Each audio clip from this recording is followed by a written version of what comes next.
नमस्कार दोस्तों, स्वागत है आपका ज्ञानी अड्डा चैनल पर। मैं हूं वीरू सिंह राजपूत और आज अपन पढ़ेंगे हमारे संविधान के 22 भाग। साधारणतः हमें भाग याद करने में या समझने में बड़ी समस्या या फिर मतलब कठिनाई मतलब सामने आती है। तो इसके लिए हमने एक शॉर्ट ट्रिक या फिर अपनी एक कहानी के रूप में 22 भागों को प्रस्तुत करने का प्रयास किया है। अगर आप लोगों को अच्छा लगे तो समझ में आए।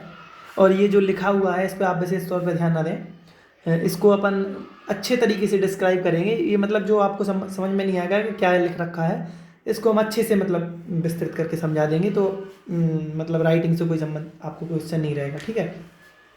अपन सबसे पहले संविधान को पढ़ते हैं, ठीक है। संविधान में 22 भागों का वर्णन है। भाग का मतलब होता है कि जो संविधान है अपना संविधान को किस तरीके से अपने टुकड़े, भाग मतलब होता है साधारणतः टुकड़ा, तो कितने टुकड़ों में डिवाइड किया है और किस टुकड़े में क्या मतलब वर्णित है, इस प्रकार से अपन संविधान के भागों को पढ़ेंगे। तो भाग 1 आता है, ठीक है। ये यहाँ पे लिखा हुआ है भाग 1। भाग 1 के अंतर्गत आता है संघ एवं उसके राज्य। देखो मैप से अपन कैसे समझेंगे। ये तो हो गया अपना संघ, मतलब भारत एक संघ है, ठीक है। तो संघ एवं उसके राज्य, ये आएगा भाग 1 के अंतर्गत, ठीक है। अपन मतलब भारत संविधान है अपना, तो भारत के लिए बना होगा, तो भारत के बारे में तो बताया गया होगा। तो भाग 1 के अंतर्गत आता है संघ और उसके राज्य, जो छोटे छोटे उसके अंतर्गत राज्य रहेंगे। तो भाग 1 के अंतर्गत संघ और उसके राज्य, ठीक है। भाग 2 आता है। भाग 2 के अंतर्गत अपन ने क्या करेंगे, पहले में अपन ने संघ बता दिया, उसके राज्य बता दिए। 2 में बताएंगे नागरिकता, कि मतलब इसके अंदर कोई नागरिक रहेगा तो उसको अपन नागरिकता भी देंगे। तो उस भाग 2 के अंतर्गत आ जाएगा नागरिकता, ठीक है। अपन ने संघ राज्य बता दिया, नागरिकता भी दे दी व्यक्ति को, ठीक है। नागरिकता दे दी। अब केवल नागरिकता का क्या करेगा वो, उसके कुछ मौलिक अधिकार भी तो होंगे। तो भाग 3 के अंतर्गत लिखा है फंडामेंटल राइट्स, मतलब उसके मौलिक अधिकार। भाग 3 के अंतर्गत वर्णित है मौलिक अधिकार के, जो व्यक्ति है उसको नागरिकता दे दी और उसको मौलिक अधिकार दे दिए, ठीक है। भाग 4 आता है। तो भाग 4 के अंतर्गत आते हैं डीपीएसपी। डीपीएसपी मतलब राज्य के नीति निर्देशक तत्व। उसको हमने मौलिक अधिकार तो दे दिए, लेकिन उसके उत्थान के लिए कुछ राज्य के नीति निर्देशक तत्वों का भी मतलब निर्वहन करना पड़ेगा। तो राज्य के नीति निर्देशक तत्व हमने भाग 4 के अंतर्गत बता दिए, ठीक है। हमने उसको व्यक्ति को संघ एवं राज्य क्षेत्र बता दिया, नागरिकता दे दी, फंडामेंटल राइट मतलब उसको मौलिक अधिकार दे दिए, और राज्य क्षेत्र के लिए वो विशेष अधिकार बनाने के लिए नीति निर्देशक तत्व दे दिए 4 के अंतर्गत। अब भाग 4 का यहाँ पर वही मैं कह रहा था, आप मतलब राइटिंग को मतलब विशेष ध्यान नहीं देना, मैं समझा दूंगा। भाग 4 का के अंतर्गत आता है फंडामेंटल ड्यूटीज, मतलब मौलिक कर्तव्य। व्यक्ति को हमने मौलिक अधिकार भी दे दिए और नीति निर्देशक तत्व भी दे दिए, तो उसकी भी तो कुछ ड्यूटी बनती है। तो उसकी ड्यूटी बनती है तो उसके कुछ कर्तव्य बनते हैं। तो भाग 4 का के अंतर्गत हम उसके बताएंगे फंडामेंटल ड्यूटीज या मौलिक कर्तव्य, ठीक है। ये हो गया। अब आते हैं भाग 5 के अंतर्गत अब विस्तृत तरीके से हम समझाएंगे। तो भाग 5 कहता है, अभी तो हमने एक डेफिनेशन बता दी कि ये चीज़ें होंगी, हम नागरिक होगा, नागरिक को मौलिक कर्तव्य भी होंगे, हम नीति निर्देशक तत्व भी देंगे और उसकी कुछ ड्यूटीज भी होंगी, ठीक है। भाग 5 क्या कहता है, भाग 5 बताता है संघ, कि यहाँ से लेके पूरा मैपिंग वाइज ये एक संघ है, इसके बारे में भाग 5 बताएगा। अब भाग 6 क्या बताएगा, भाग 6 बताएगा कि उसके अंतर्गत कुछ राज्य भी होंगे छोटे छोटे। तो जो राज्य होंगे संघ के बारे में बताएगा भाग 5। अब जो छोटे राज्य, क्योंकि अपन एक साथ में सारा का सारा पढ़ेंगे मिक्स हो जाएगा, तो डिवाइड कर करके कि भाग 5 बताएगा संघ के बारे में, ठीक है ऐसा। और भाग 6 बताएगा उसके राज्य के बारे में। यहाँ पे उत्तर प्रदेश है, यहाँ पे उत्तराखंड है, हिमाचल है, जम्मू कश्मीर है, पंजाब है, ये राज्य के बारे में बताएगा भाग 6, ठीक है। अब भाग 7 को निरसित कर दिया गया था, ठीक है, मतलब इसको निरस्त कर दिया गया था। अब आता है भाग 8। भाग 8 अपन ने क्या संघ देख लिया भाग 5 में, भाग 6 में उसके राज्य देख लिए। अब भाग 8 में ये जो यहाँ पे यूटीज है, मतलब यूनियन टेरिटरी या केंद्र शासित प्रदेश है, अपन ने संघ देख लिया, राज्य देख लिए, लेकिन इनको भी तो देखना है, इनको कौन बताएगा। तो भाग 8 बताता है कि संघ राज्य क्षेत्र, ये भी हमारे क्रम से चले आएंगे, एक बार शुरू से रिपीट करेंगे। केंद्र संघ एवं राज्य क्षेत्र, फिर उसमें नागरिकता के बाद उसको मौलिक कर्तव्य दे दिए, मौलिक अधिकार दे दिए, मौलिक अधिकार के बाद उसको राज्य के निर्देशक तत्व दे दिए। फिर उसके हमने कुछ निर्धारित कर दिया कि आपकी भी कुछ मौलिक कर्तव्य भी होंगे, ठीक है। भाग 5 में हमने ये डेफिनेशन बता दी कि संघ होगा। भाग 6 में उसके अंतर्गत राज्य बता दिए। भाग 7 के अंतर्गत हमने केंद्र शासित प्रदेश बता दिए। ठीक है, ये हमारी पूरी मैपिंग होगी भारत की। ठीक, बोले हमने पूरा पूरा भारत मोटे तौर पे ऐसे बता दिया। ठीक, अब भाग 9 के अंतर्गत चलेंगे हम सीधे इकाई पे, पूरे बड़े को छोड़ के हम जीरो लेवल पे घुसने के प्रयास करेंगे। तो भाग 9 में आएगी सीधी पंचायत, बिल्कुल जीरो लेवल पे पहुंच जाएंगे, ग्राम पंचायत, क्योंकि सबसे छोटी इकाई वही है पंचायत। तो भाग 9 के अंतर्गत आ गए पंचायत। अब भाग 9 का, भाग 9 खा, वैसे तो भाग 22 हैं, लेकिन इन भागों के का और खा में डिवाइड करके इस प्रकार से हमारे भाग 25 हो गए हैं, लेकिन मूल भाग हमारे 22 ही माने जाते हैं। तो भाग 9 का, 9 का को जोड़ा, 9 का में जोड़ा गया था शहरी स्थानीय निकाय। ये संविधान संशोधन 74वां संविधान संशोधन हुआ था 1993 में, तब भाग 9 का जोड़ा गया था शहरी निकाय।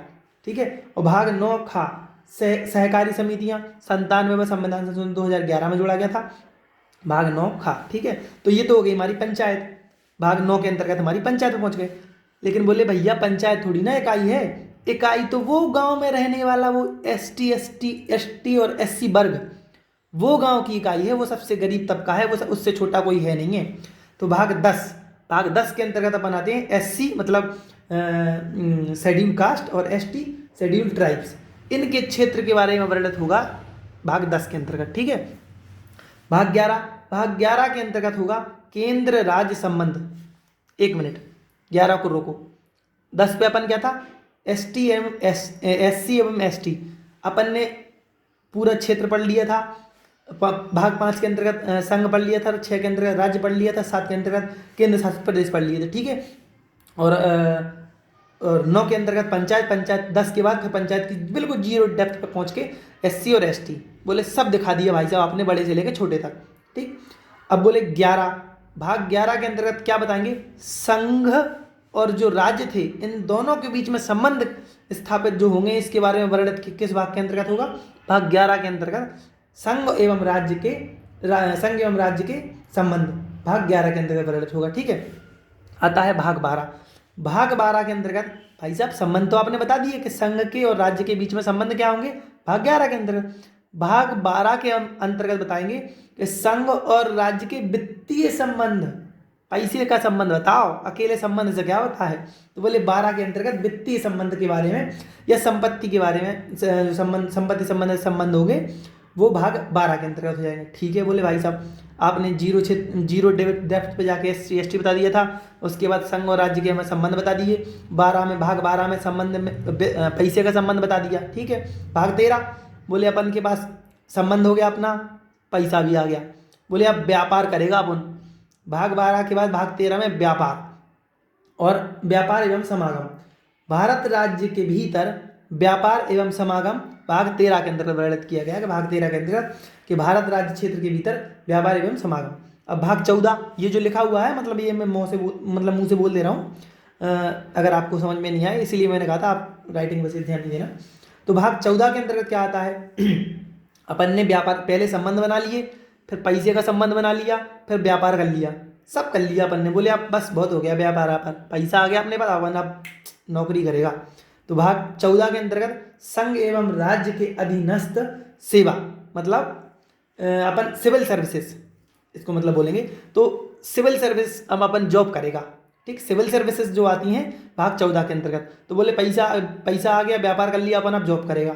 ठीक, जॉब करके अपना खूब मन भर गया, अपन ने धंधा कर ही लिया, जॉब कर ली। तो बोले भाग 15 के अंतर्गत आएगा निर्वाचन, भैया आप चुनाव लड़ेंगे अपन। ठीक, भाग 14 में क्या था, सिविल सर्विसेज, संघ एवं राज्य के अधीनस्थ सेवाएं। ठीक, तो बोले अपन ने जब जॉब कर ली तो अब भाग 15 के अंतर्गत अपन चुनाव लड़ेगा, मतलब निर्वाचन। ठीक है, भाग 16 में आएगा विशेष उपबंध, कुछ विशेष वर्गों के लिए उपबंध है ये। ठीक है, भाग 16 के अंतर्गत विशेष वर्गों के लिए उपबंध। ठीक है, शॉर्ट जगह मतलब कम थी तो उसके हिसाब से छोटा छोटा लिख दिया। तो भाग 16 के अंतर्गत आता है कुछ वर्गों के लिए विशेष उपबंध। बोले जब अपन चुनाव लड़ लिए तो चुनाव में फिर भैया ध्यान तो देना पड़ेगा, हर वर्ग का ध्यान देना पड़ेगा, तो कुछ वर्गों के लिए विशेष उपबंध भी करने पड़ेंगे। तो भाग 16 के अंतर्गत अपन तुरंत से उपबंध करवाएंगे। बोले भाग 17, बोले अपन ने जब चुनाव लड़ लिया, विशेष वर्गों के लिए उपबंध कर लिया, अब तो अपनी मांग उठाएंगे ना भाई। तो बोले भाग 17 के अंतर्गत राजभाषा, अपन भाषा मांगेंगे, भाषा की मांग करेंगे भाग 17 के अंतर्गत। ठीक है, बोले भाग 18 के अंतर्गत क्या आया था, आपात उपबंध, मतलब 1 मिनट, भाग 17 के अंदर क्या था, राजभाषा।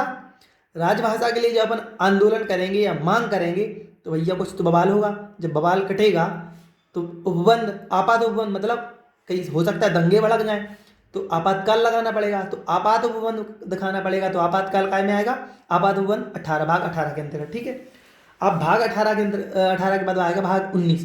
भाग 19 के बाद क्या है, प्रकीर्णन, मतलब फैलाव, कि कुछ भी उसके लपेटे में कुछ रह गया हो तो वो सब ले लेंगे हम भाग 19 के अंतर्गत प्रकीर्णन में। ठीक, बोले भाग 19 तक अपन कंप्लीट हो गए।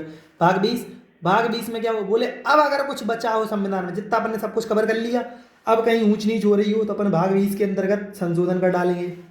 ठीक, भाग 20 के द्वारा अपन संशोधन कर डालेंगे, मतलब भाग 20 में क्या है, संशोधन। ठीक है, बोले भाग 21, बोले भाग 21 में क्या है, अस्थायी संक्रमणकालीन विशेष उपबंध, या मतलब शॉर्ट में लिखा हुआ है, मतलब समझ में जगह कम थी इसलिए। अस्थायी संक्रमणकालीन विशेष उपबंध, जब संशोधन हो जाएगा उसके बाद और क्या बचेगा, बोले अस्थायी संक्रमणकालीन, मतलब कोई संक्रमण फैलता है कोविड जैसा, मतलब तो इस काल में कोई विशेष उपबंध किए जाएंगे, वो भाग 21 के अंतर्गत वर्णित है। कि भाग 21 बताता है कि अस्थायी संक्रमणकालीन विशेष उपबंध भाग 21 में। ठीक है, बोले भाग 22, भाग 22 का मतलब समाप्ति यहीं पे है कि संविधान का हिंदी में प्राधिकृत पाठ। इस प्रकार से हमारे भाग 22 भाग संविधान के कंप्लीट हो गए हैं। एक बार 1 मिनट के अंदर तुरंत दोबारा से रिपीट करेंगे। संघ एवं राज्य क्षेत्र, पूरा क्षेत्र बता दिया, उसके व्यक्ति, वहाँ पे व्यक्ति को नागरिकता दे दी। फंडामेंटल राइट मतलब मौलिक कर्तव्य, मौलिक अधिकार बता दिए कि आपके ये मौलिक अधिकार है, कोई छीन नहीं पाएगा। आपके लिए नीति निश्चित तथ्य दे दिए भाग 4 के अंतर्गत। भाग 4 के अंतर्गत आपके मौलिक कर्तव्य डिसाइड कर दिए कि हमारे तो सब कुछ दे दिया, आपके भी कुछ कर्तव्य बनेंगे, भाग 4 के अंतर्गत आपको ये करना पड़ेगा। ठीक है, भाग 5 में बता दिया, बोले संघ होगा। भाग 6 में संघ के अंतर्गत राज्य भी होंगे। भाग 7 खत्म हो गया। भाग 8 के अंतर्गत यूनियन टेरिटरीज मतलब संघ राज्य क्षेत्र या केंद्र शासित प्रदेश भी होंगे। भाग 10 के अंतर्गत अब बोले चलेंगे अपन जीरो डेप्थ पे। भाग 9 के अंतर्गत आएगी पंचायत। तो किसी ने बोला भाई भाग 9 के अंतर्गत पंचायत तो है, लेकिन भैया ये जीरो डेप्थ नहीं है। बोले इसके अंतर्गत भी जीरो डेप्थ है। बोले क्या, बोले ST SC। तो बोले भाग 10 के अंतर्गत ले लो उनको, SC ST ले लो। बोले भाग 11, बोले सब अपन ने बता दिए, जीरो बड़े से लेकर छोटे तक पहुंच गए। बोले ठीक है। तो बोले भाग 11 के अंतर्गत केंद्र और राज्य के अपन ने संबंध बता दिए। तो बोले संबंध से क्या होता है, बिना पैसे के सब कुछ बेकार। तो बोले भाग 12 के अंतर्गत वित्तीय संबंध बता दो। बोले ठीक है, वित्तीय संबंध हो गया, पैसा आ गया। तो बोले आप क्या करेंगे, तो बोले भाग 13 के अंदर व्यापार करेंगे। व्यापार के बाद भाग 14 के बाद क्या आएगा, बोले अपन ने वित्तीय संबंध बता लिए, व्यापार कर लिया। बोले आप क्या करेंगे, बोले भाग 14 के अंदर अपन नौकरी करेंगे, सिविल सर्विसेज आ गया। भाग 15 बोले नौकरी कर ली, व्यापार कर लिया। भाग 15 अपन चुनाव लड़ेंगे। ठीक है, भाग 15 में चुनाव लड़ लिया।